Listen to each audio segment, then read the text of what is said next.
Hello and welcome to the Geek Show. My name's Rob and today we're going to be talking about a new video game, but before we go any further here on the Geek Show channel, please do click subscribe and click that notification bell if you like what we have to say to keep up to date with all of the things that we do. Those interactions are very, very important for small channels. Not that they aren't for big ones, they're just more important for small ones. And yeah, that's preamble out of the way. Let's get onto the game. This week, or today I should say, it's the turn of 2 Point Hospital from 2 Point Studios. Interestingly, there's no way to talk around this. I mean, it's the only way you can talk about it. It's the spiritual successor to 1997's Theme Hospital. I said this about 50 games, probably more. It's one of my top 10 games of all time. I really should figure out what that top 10 is. But yeah, as far as formative experiences of me growing up, of me figuring out that I love games, Theme Hospital is vital. It's one of the big hitters for me. And the company that developed that was Bullfrog Studios. And as luck would have it, 2 Point Studios is actually including members of Bullfrog.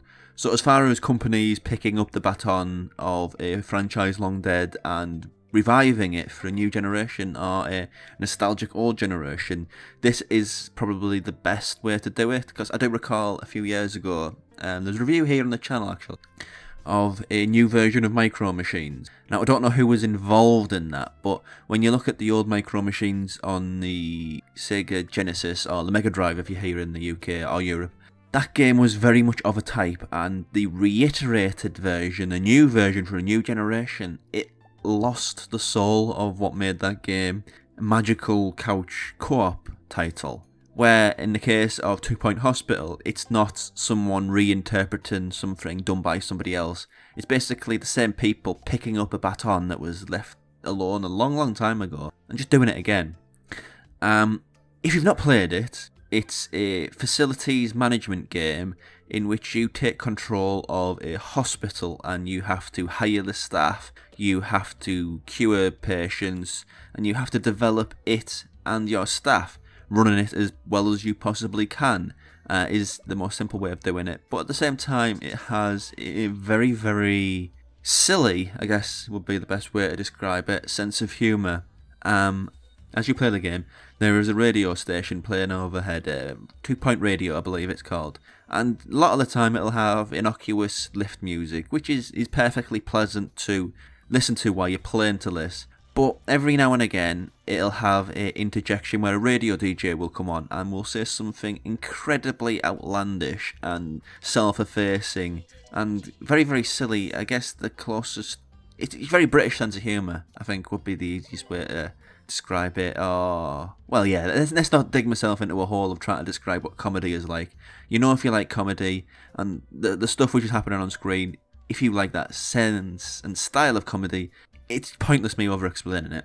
So it has a very playful sense of identity, 2 Point Hospital, picking up on the old Theme Hospital, which I like a great deal.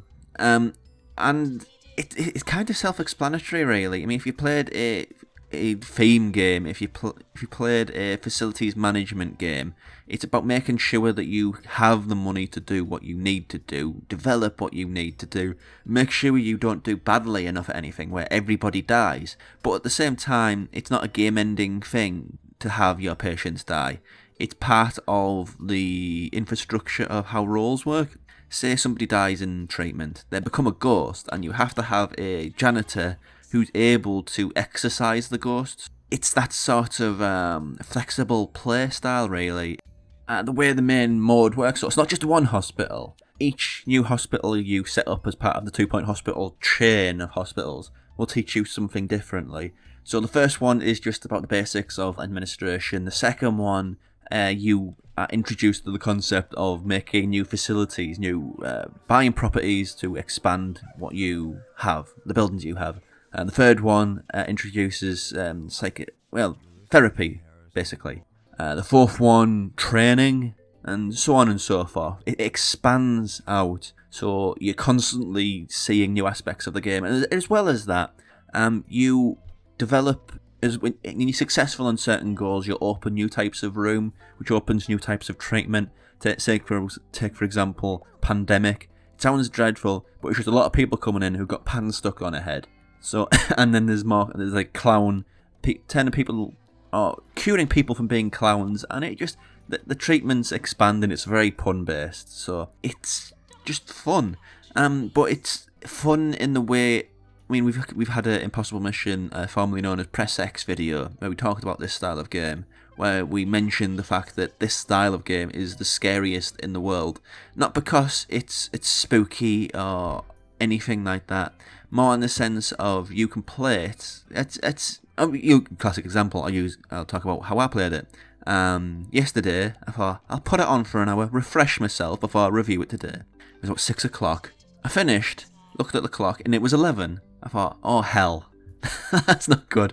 But at the same time, that's kind of both scary in the sense of you lose time playing these games, and it's about as big of a badge of honour as you can get, really, for showing how good this game is. It's not going to win over everybody, but the sort of person who likes the facilities management games, the sort of person who longs for the days of Bullfrog on the PlayStation 1 and PC era, this is going to be just the best news, really. I was very, very wary when it came out. I thought, oh, here we go, someone ripping off a childhood favourite. But learning that Bullfrog, the DNA of Bullfrog is very much well and alive in 2 Point Hospital, has filled me with lots of hope, really. I mean, I've been gushing about it, quite honestly. It flows very nicely. It doesn't do that thing with a lot of games where it hides things behind microtransactions, or the development and building of things takes an awful long time. Everything flows very, very quickly, as you'd hope it would. But as far as me picking out an issue, it's not really an issue, I'd say. My only issue or problem or thing I could pick out as saying I don't like that as much as the rest of the game is the art style. In the general way the world look, that's fine, there's nothing wrong with that, it's all cool, it's all good. But just the way the characters look, they give me the heebie-jeebies.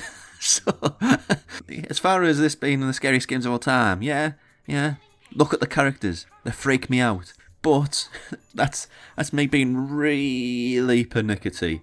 As far as what this game is, what it sets out to do, the audience who really miss this thing and surely should jump back on this now it's on consoles and all the home consoles.